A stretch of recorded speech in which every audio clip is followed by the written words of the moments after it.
Hello students. तो बिना किसी फालतू बात के डायरेक्ट वीडियो को शुरू करते हैं।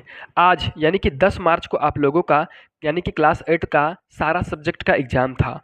लेकिन आज के इस वीडियो में हम हिंदी का आंसर की देखने वाले हैं। जल्दी से आप लोग ये वीडियो को पूरा देख लीजिए और फटाफट से हिंदी का आंसर की मिला लीजिए कि आप लोगों का 50 में से कितना नंबर का सही कर पाए हैं। और लास्ट में कमेंट बॉक्स से ज़रूर कमेंट कीजिएगा कि हम लोग का हिंदी में इतना नंबर आया। उसके बाद हम इंग्लिश का भी आंसर की डालेंगे, खोरठा का भी डालेंगे, साइंस का भी डालेंगे और मैथ्स का भी डालेंगे। फिलहाल सबसे पहले आप इस वीडियो को देख लीजिए, ठीक है। चलिए यहाँ पर इस वीडियो को शुरू कर देते हैं। देखिए यहाँ पर कुछ फ्रंट पेज आप लोगों को कुछ इस प्रकार से था, ठीक है। चलिए अब देखते हैं। देखिए कुछ इस प्रकार से आप लोगों का सबसे पहले दिया हुआ था हिंदी, ठीक है ना। क्वेश्चन नंबर 1 से लेकर 50 तक है आप लोग का हिंदी। और सबसे पहले खंड क है अपठित बोध, ठीक है। और यहाँ पर आप देख सकते हैं कि गद्यांश दिया हुआ है। क्या दिया हुआ है? गद्यांश, ठीक है। और इसका क्वेश्चन आंसर इधर से शुरू होता है 1 नंबर से, ठीक है। चलिए अब क्वेश्चन आंसर देखते हैं। 1 नंबर क्वेश्चन में क्या दिया हुआ है? प्रस्तुत गद्यांश के नायक कौन है? तो दशरथ मांझी है, ठीक है। ऑप्शन नंबर बी सही होगा। चलिए दूसरा क्वेश्चन क्या है? दशरथ मांझी की जीवन साथी कौन थी?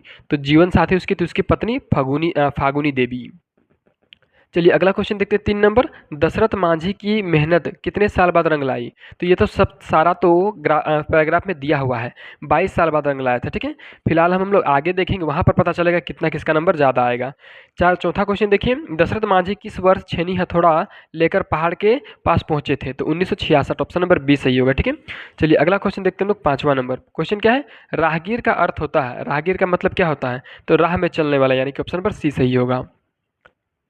अब देखिए यहाँ पर आप लोगों से एक क्या पूछा गया था? तो एक कव्यांश यानी कि जो कविता है वो दिया हुआ था, ठीक है ना। और इसके आगे क्वेश्चन आंसर पूछा गया था। देखिए ये सब कविता है और यहाँ पर आप लोगों का क्वेश्चन आंसर शुरू होता है 6 नंबर से, ठीक है। देखिए 6 नंबर क्वेश्चन में क्या है? विपत्ति आने पर कौन डरते हैं? तो विपत्ति आने पर कायर डरते हैं, यानी कि ऑप्शन नंबर बी सही होगा। चलिए 6 नंबर हो गया। अब 7 देखिए। विपत्ति आने पर कौन विचलित नहीं होते? तो सूरमा जो है विचलित नहीं होते हैं, ठीक है। चलिए अगला क्वेश्चन देखते हैं हम लोग 8 नंबर। देखिए 8 नंबर क्वेश्चन पूछा गया है, पत्थर पानी कब बन जाता है? तो जब मानव जोर लगाता है तब पत्थर क्या है? पानी बन जाता है, ठीक है। चलिए अगला क्वेश्चन क्या है? सूल का पर्यायवाची है? तो सूल का पर्यायवाची होता है कांटा, यानी कि ऑप्शन नंबर डी सही होगा। चलिए अगला देखते हैं। देखिए 10 नंबर में क्या पूछा है? मानव शब्द का विलोम है? तो मानव का विलोम होता है दानव, ठीक है ना। ये तीनों सही है, इसका विलोम नहीं, इसका पर्यायवाची हो जाएगा। इसका दानव सी होगा। अब देखिए आप लोगों का मेन गेम यहाँ से शुरू होता है, खंड ख से, जिसमें जहाँ पर व्याकरण शुरू होता है। तो 10 क्वेश्चन में से कितना क्वेश्चन आप लोग सही करने सके। और सबसे पहला बात, इस वीडियो को अगर आप देख रहे हैं तो चैनल को भी सब्सक्राइब कर लीजिए, क्योंकि जिस तरह से आप लोग का 8th क्लास का तैयारी करवाया गया था और जिस तरह से 8th क्लास का आप लोग का आंसर की मिल रहा है, उसी तरह से क्लास 9th का भी तैयारी करवाया जाएगा और 10th का भी तैयारी करवाया जाएगा। तो इस यूट्यूब चैनल से लगातार जुड़े रहिए और सबसे अच्छा मटेरियल पाते रहिए। और आंसर की तो तुरंत अपलोड होता है इस यूट्यूब चैनल में। चलिए 11 नंबर क्वेश्चन देखते हैं। भाषा की सबसे छोटी इकाई है? तो भाषा की सबसे छोटा इकाई वर्ण होता है, ठीक है। चलिए अगला क्वेश्चन 12 नंबर। निम्नलिखित में से शुद्ध वर्तनिक का चयन कीजिए। देखिए शुद्ध कौन वाला लिखा गया है? तो उन्नति इस प्रकार से लिखा जाता है, यानी कि ऑप्शन नंबर डी सही होगा, ठीक है। चलिए 13 नंबर में क्या है? मनुष्य का भाववाचक संज्ञा है? मनुष्य का भाववाचक संज्ञा क्या है? तो मनुष्यता, यानी कि ऑप्शन नंबर बी सही होगा। चलिए अगला देखिए 14 नंबर। परोपकार का संधि विच्छेद है? तो परोपकार को जब हम तोड़ के लिखेंगे तो होगा पराजोड़ उपकार, ठीक है। ये गलत मारा गया है, पराजोड़ उपकार होगा, यानी कि ऑप्शन नंबर ए सही होगा। चलिए अगला नंबर देखते हैं 15। वनमाली एक सामासिक शब्द है, यह किस प्रकार का समास है? देखिए वनमाली जो है वह तत्पुरुष समास है। वन का माली, ठीक है, बीच में जब का शब्द आता है तो ये वाला होता है। प्राचीन शब्द का पर्यायवाची निम्न में से कौन सा है? देखिए प्राचीन शब्द का पर्यायवाची पूछा है, ठीक है ना कि इसका उल्टा। तो इसका सही आंसर होगा पुरातन, ठीक है। चलिए अब 17 नंबर देखिए क्या है? तो मूक शब्द का निम्न में से सही विलोम होगा। देखिए मूक का विलोम यानी कि उल्टा शब्द क्या होगा? तो वाचाल होगा, ठीक है। अगला देखिए 18 नंबर। पड़ोसी शब्द का स्त्रीलिंग रूप है? तो पड़ोसी का हो जाएगा आपका पड़ोसिन। वो किस इस प्रकार से लिखाएगा? हालांकि सब में ही पड़ोसिन ही दिया, लेकिन लिखा गया है कुछ गलत गलत, ठीक है। चलिए 19 नंबर में क्या है? कपूर शब्द का तत्सम रूप होगा? कपूर शब्द का तत्सम क्या हो जाएगा? तो कर्पूर हो जाएगा, ठीक है। ऑप्शन नंबर ए सही होगा। चलिए 20 में क्या है? शिकारी ने शेर को बंदूक से मारा, यानी कि ऑप्शन नंबर यहाँ पर सी सही होगा। उसके बाद देखिए खंड ग जो है वह पाठ्य पुस्तक से है, लेकिन पाठ्य पुस्तक में सबसे पहले आप लोगों का यहाँ पर गद्यांश दिया है, ठीक है। और 21 नंबर का क्वेश्चन इसी गद्यांश से पूछा गया है। तो 21 से 25 तक, ठीक है। तो बड़े भाई साहब किससे 5 साल बड़े थे? तो लेखक से, यानी कि ऑप्शन नंबर बी सही होगा। चलिए इसको देखिए 22 नंबर क्वेश्चन क्या है, बड़े भाई साहब की उम्र क्या थी? तो बड़े भाई साहब की उम्र 14 साल थी। ठीक है, ऑप्शन नंबर सी सही होगा।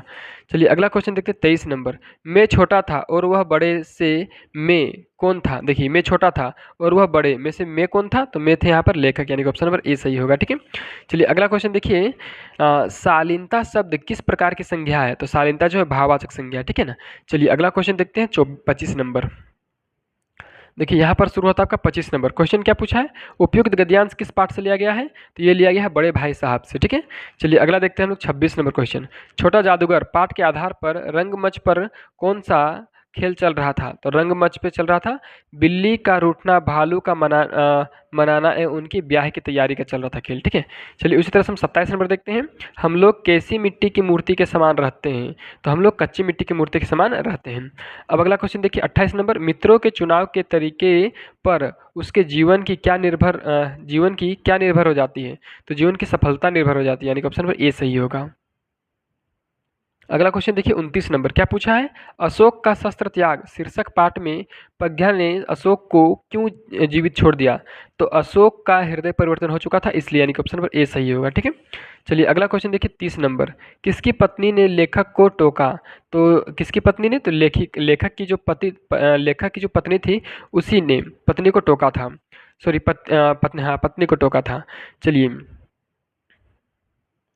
किसकी पत्नी ने टोका था? तो लेखक की पत्नी ने लेखक को टोका था। चलिए अगला क्वेश्चन देखिए 31 नंबर, अमरुद देना था। ठीक है ना, अमरंद दिया, अमरंद का पेड़ पाठ में लेखक के मकान का मुखड़ा किस ओर था? तो यहाँ अमरुद देना था, तो पूरब की ओर था, यानी कि ऑप्शन नंबर ए सही होगा। चलिए अगला क्वेश्चन देखते हैं हम लोग 30 छोड़ के 32। ठीक है, सॉरी 31 के बाद 32। क्वेश्चन क्या पूछा है, परिवार के लोगों ने किसके प्रति उदासीनता बरती? तो अमरूद के पेड़ के प्रति। ठीक है, चलिए अगला क्वेश्चन देखते हैं हम लोग 33 नंबर क्वेश्चन। क्वेश्चन पूछा गया है कि क्या निराश हुआ जाए पाठ के आधार पर नेता जीतने के बाद किस साधन के फेरे में रहते हैं? तो सुख सुविधा के साधन के फेरे में। ठीक है, 34 नंबर क्वेश्चन देखिए, बस की यात्रा पाठ में लेखक हर पेड़ को क्या समझ रहा था? तो दुश्मन समझ रहा था। ठीक है, चलिए अगला क्वेश्चन देखते हैं 35 नंबर, डॉक्टर चंद्रा में कौन कौन से गुण थे? तो इनमें से सभी थे, धैर्य भी था, दृढ़ इच्छा शक्ति भी था और लगन भी था। और अभी तक आप इस यूट्यूब चैनल को सब्सक्राइब नहीं किए हैं तो जल्दी से सब्सक्राइब कर लीजिए, साथ ही साथ इस वीडियो को अपने दोस्तों के साथ शेयर कीजिए जो फटाफट से आंसर मिला सकते हैं। अब देखिए यहाँ पर आप लोग को कुछ निर्देश दिया हुआ था, कुछ एक छोटा सा दिया हुआ है यहाँ पर पद्यांश। ठीक है ना, एक क्या दिया हुआ है, काव्यांश दिया हुआ है, यानी कि पद्यांश बोल सकते हैं इसको, और इसी से क्वेश्चन कुछ पूछा गया था। देखिए पहला क्वेश्चन यानी कि 36 नंबर क्वेश्चन क्या है, देवकन्या के गहनों में कौन गूंथना नहीं चाहता? तो देवकन्या के गहनों में कौन नहीं गूंथना चाहता? तो पुष्प, यानी कि ऑप्शन नंबर डी सही होगा। अब देखिए अगला 37 नंबर, यह किसकी अभिलाषा है? तो चैप्टर में ही पता चला है, यह पुष्प की अभिलाषा है, यानी कि ऑप्शन नंबर सी सही होगा। ठीक है, अगला देखिए 38 नंबर क्या पूछा गया है, तो प्रेमिका को कौन ललचाना नहीं चाहता? तो प्रेमिका को जो पुष्प है वो ललचाना नहीं चाहता है। ठीक है, चलिए अगला क्वेश्चन देखते हैं लोग 39 नंबर क्या पूछा है, तो सूरबाला का समानार्थी शब्द निम्न में क्या है? सूरबाला का समानार्थी यानी कि पर्यायवाची शब्द कौन वाला है? इसका सूरबाला का समानार्थी शब्द देवकन्या, यानी कि ऑप्शन नंबर सी सही होगा।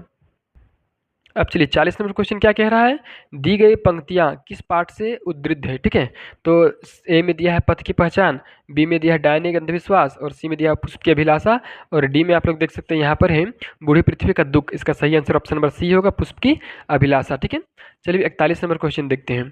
क्वेश्चन पूछ रहा है कि बटोही का क्या अर्थ है? तो बटोही का अर्थ होता है इनमें से सभी, यानी कि ऑप्शन नंबर डी सही होगा। ठीक है, चलिए क्वेश्चन नंबर 42 क्या है, कुछ लोग इस राह पर क्या छोड़ गए हैं? तो इस राह पर पद चिन्ह छोड़ गए, यानी कि ऑप्शन नंबर ए सही होगा। ठीक है, चलिए अगला क्वेश्चन 43 नंबर क्या है, पथ की पहचान कविता के कवि कौन है?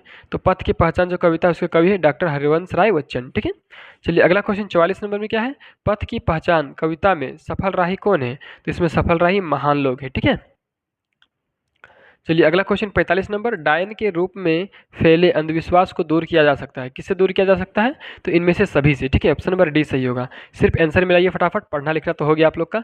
चलिए डायन एक अंधविश्वास शीर्षक कविता में किस सामाजिक बुराई को दूर करने का आह्वान किया गया है? तो अंधविश्वास को। ठीक है, ऑप्शन नंबर डी सही होगा। चलिए 47 में क्या है, गाँव के लोग अकेली औरत को डायन कहकर उसके साथ कैसा व्यवहार करते हैं? तो बहुत बुरा व्यवहार करते हैं। ठीक है, चलिए क्वेश्चन का आंसर मिलाना खत्म होने वाला है, जल्दी से चैनल को सब्सक्राइब कीजिए।